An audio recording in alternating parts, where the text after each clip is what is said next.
today I'm going to talk about my experiment in second language acquisition, describing the procedure, the results, and the ideas behind. Let me begin from the initial findings that made me think about the given experiment. One of the things I'd noticed during my teaching career was the individuality of speech. Given the same material to work on, students show a strong tendency to pick out the words or word expressions that they would use in their mother tongue. Quite soon I realized that the acquisition of these very expressions seemed to be one of the keys in successful language learning. This material being gathered is the source students use to express their own ideas, emotions, and thoughts. That is to say, the creation of their idiolect appears to be crucial for fostering spontaneous speech. Since I found out this correlation, the very question that bothered me for a long time was, how can I help my students to form their idiolect more quickly and effectively? Now let me share the answer I found. In January 2021, I've created a new course of the Japanese language. I understand that it may sound a little bit out of place as our section is called English language teaching. However, the reason I've decided to talk about this experiment today is my strong belief that the teaching approach I'm describing is totally applicable to any language. So back to my course. It consists of two main parts: linear study using coursebook and nonlinear study through online performances. The first part is quite standard and lacks innovation, so I will devote more time on description of the latter. Students give their speech on different topics at the event called KOUKISHIN. KOUKISHIN is the Japanese word, it means curiosity. KOUKISHIN is an online event which is held 2 times a month. The languages of the event are Japanese and Russian. The procedure is as follows. There is a single topic for each event. Participants are free to write anything they want within the topic, and they are encouraged to fully express their opinion. The text of the speech is to be prepared in advance. The participants exchange their texts to receive the correction by native speakers. They correct common grammar and lexis mistakes, also paying strong attention to idiomaticity.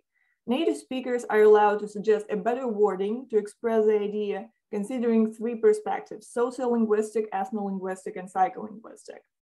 After the text of the speech is corrected, a voice recording is created and sent back to the author. On the day of the event, participants are encouraged to retell the text by heart or to read out.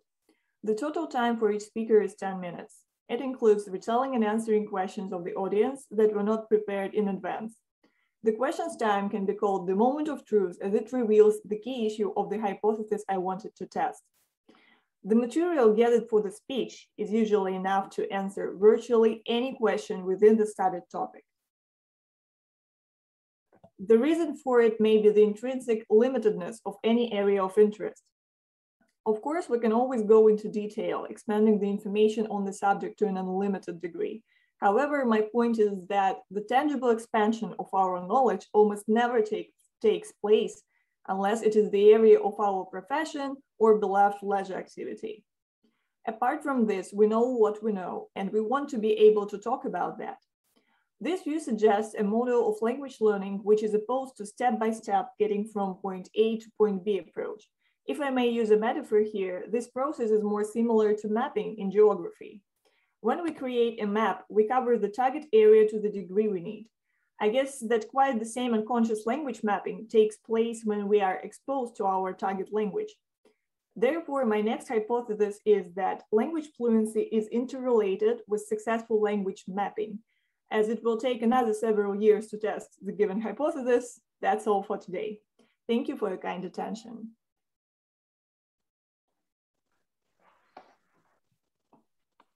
Okay, and can we, yes, get back to the general screen sharing? Yes, thank you, Anna. It was much interesting. Well, questions, please, dear colleagues. Natasha, please, and the microphone. Yes, thank you. Yes, I remember, thank you. Just in case. Okay, yes, absolutely. Just a question. So is this course solely focused on language, or do you also incorporate culture, as in do you compare, or do you get a chance to compare Japanese and Russian culture?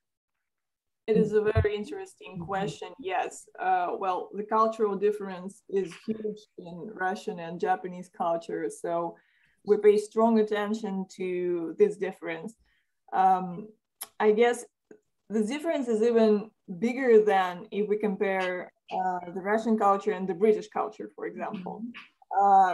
When we talk about something, when we, for example, just discuss different people, different types of education or something like that, in Japanese, we cannot say that something is bad. I mean, even if the person is not present, even if it's not someone's relative or friend, we cannot say that something is bad because it may offend someone. And this is a huge problem because I heard many teachers say that people get advanced level of the Japanese language and then they cannot find friends, they cannot find a job or to do anything in Japan because they could not learn these cultural differences. So yeah, we pay strong attention to that. Absolutely. Thank you, Anna. Very good presentation. Thank you. Thank you very much. Anya, I also have a question.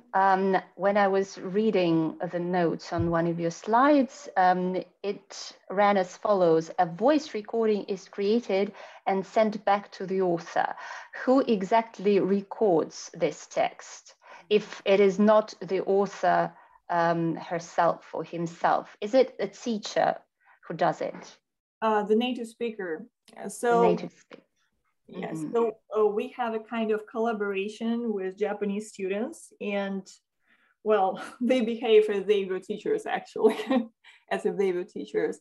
So the text is corrected. After the text is ideal, so to speak, it is recorded by the native speaker, and then it is sent back. So the person may learn it by heart or at least get ready to read it out. Mm-hmm. Okay, yes, that makes perfect sense. Thank you. Thank you. Mm-hmm.